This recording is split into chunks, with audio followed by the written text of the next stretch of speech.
Hello welcome back to my channel. എന്തൊക്കെയുണ്ട് വിശേഷം? എല്ലാവരും സുഖമായിട്ടിരിക്കല്ലേ? നമ്മളിന്ന് ഖോർഫഖാനിലുള്ള ഒരു റഫീസ ഡാം കാണാനായിട്ട് പോവാണ് കേട്ടോ. ഇത് ഷാർജയിലാണ് സ്ഥിതി ചെയ്യുന്നത്. ഏകദേശം നമ്മൾ ദുബായിൽ നിന്ന് 1.5 മണിക്കൂർ യാത്രയുണ്ട്.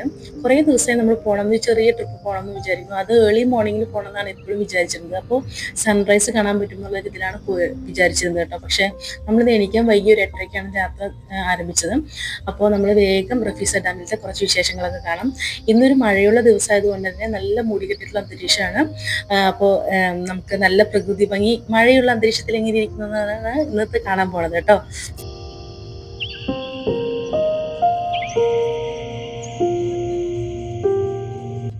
നമ്മൾ റഫീസ ഡാമിൽ പോകുമ്പോൾ കാണുന്ന ഒരു പ്രത്യേകതയുള്ളൊരു കാര്യമാണ് ഈ 5 ടണലുകൾ കേട്ടോ.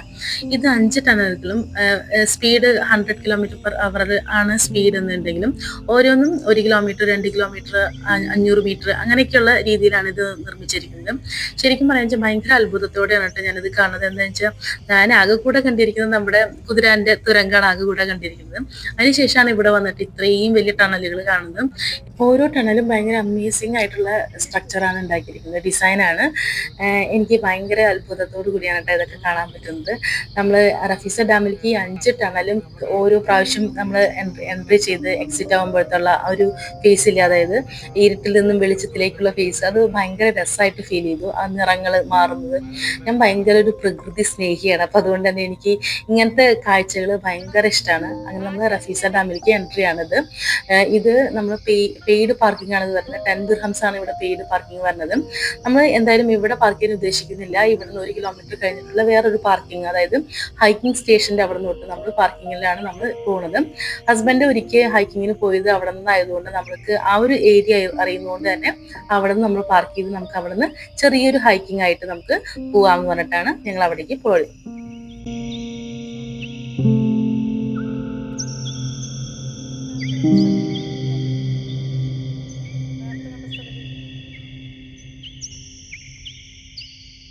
ഇത് റഫീസ ഡാമിന്റെ അപ്പുറത്തെ സൈഡാണ്. ഇവിടെ നിന്നാണ് ഹൈക്കിംഗ് സ്റ്റാർട്ട് ചെയ്യുന്നത്.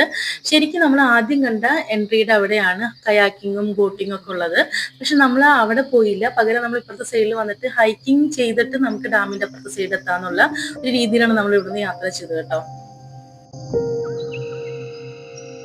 നമ്മൾ തുടക്കത്തിൽ തന്നെ മാവ് പോലത്തെ ഒരു മരം കണ്ടു. അപ്പോൾ അത് ഭയങ്കര മാവായിരിക്കുന്നു അല്ലെങ്കിൽ ഞാവലായിരിക്കും എന്നുള്ള പ്രതീക്ഷയോട് കൂടിയാണ് അതിന്റെ അടുത്ത് ചെന്നത്. പക്ഷെ വ്യത്യസ്തമായിട്ടുള്ള ഒരു സീഡാണ് അതിലുണ്ടായിരുന്നത്, ഒരു തരം കുരുവാണ് ഉണ്ടായിരുന്നത്. അത് ഭയങ്കര സ്ട്രോങ് ആയിട്ടുള്ള ഒരു കുരുവാണ്. നമ്മൾ എങ്ങനെ കൈ ഇടിച്ചാലും അത് പൊട്ടുണ്ടായിരുന്നില്ല കേട്ടോ.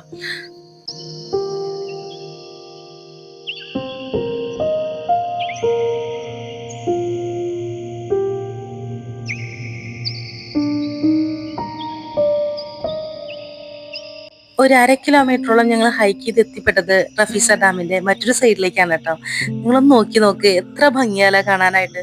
ഇത് മഴയില്ലാത്ത ദിവസമാണെങ്കിൽ ഇതിന്റെ ഭംഗി നമുക്ക് വർണ്ണിക്കാനേ പറ്റില്ല. കാരണം വെച്ചാൽ നീലാകാശം, ചാര ചുമന്ന കളറുകളായിട്ടുള്ള മലകള്, പച്ച കളറിലുള്ള വെള്ളം. എന്താ പറയാ, നമ്മളിത് മരുഭൂമിയിലാണെന്ന് ശരിക്ക് വിശ്വസിക്കാൻ പറ്റാത്തൊരവസ്ഥയാണ് ഇതുള്ളത്.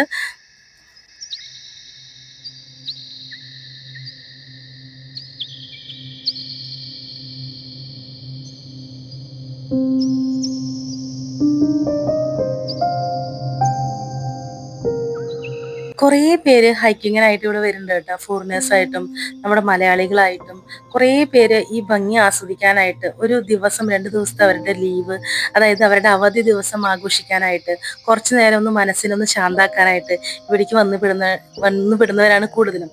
ഇതെല്ലാം പോട്ടെ, ഇതെല്ലാം കൂടാതെ ഈ വെള്ളത്തിൽ പൊന്തിക്കിടക്കുന്ന നമ്മുടെ അരയന്നങ്ങളെ കാണാനും ഒരു പ്രത്യേക ഭംഗിയാണ് കേട്ടോ.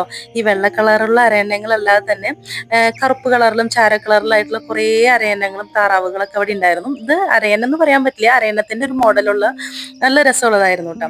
പിന്നെ പറയാൻ വേണ്ടിയിരുന്ന വേറൊരു കാര്യം എന്താ വെച്ച് കഴിഞ്ഞാൽ, ഹൈക്കിംഗ് ചെയ്യാനായിട്ട് അവര് ട്രയൽസ് ഉണ്ടാക്കിയിരിക്കുന്നത് ഭയങ്കര എന്താ പറയാ, ഭയങ്കര സെക്യൂർഡ് ആയിട്ട് ഉണ്ടാക്കിയിട്ടുണ്ട്. എന്നാലും മലകൾ വെട്ടിയിട്ടാണല്ലോ ഇതെല്ലാം ഉണ്ടാക്കുന്നത്. അതുകൊണ്ട് നമ്മൾ പ്രത്യേകം ഒരു എന്താ പറയാ സേഫ്റ്റി മെഷേഴ്സ് ഒക്കെ എടുത്തിട്ട് ഒരു കുറച്ചു പേരൊക്കെ കൂടിയിട്ട് നമ്മൾ ഇതിന് പോകുന്നതായിരിക്കും ഏറ്റവും ബെസ്റ്റ്.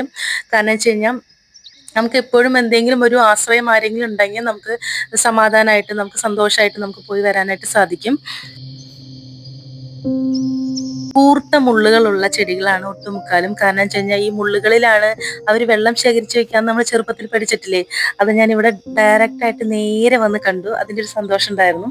പിന്നെ കുഞ്ഞു കുഞ്ഞു പൂക്കളുള്ള ചെടികൾ ഉണ്ടായിരുന്നു. അതായത് നമ്മൾ കുറേ വർഷങ്ങൾക്ക് മുന്നേ, അതായത് ഇപ്പോൾ 2009 ഞാൻ വന്ന സമയത്ത് ഇവിടെ ചെടികൾ എന്ന് പറയാൻ വെച്ച് കഴിഞ്ഞാൽ വളരെ റയറായിരുന്നു. പക്ഷെ എത്ര കാലാവസ്ഥയുടെ മാറ്റം കൊണ്ട് തന്നെ ഒത്തിരി ചെടികളും മരങ്ങളൊക്കെ, പിന്നെ ഇവിടുത്തെ രാജ്യം തന്നെ ഇതിനെ ഡെവലപ്പ് ചെയ്യാൻ വേണ്ടിയിട്ട്, മഴ ഉണ്ടാക്കാൻ വേണ്ടിയിട്ട് ചെടികൾ വെച്ച് പിടിപ്പിക്കലും ഒക്കെ ഉണ്ടായിരുന്നു.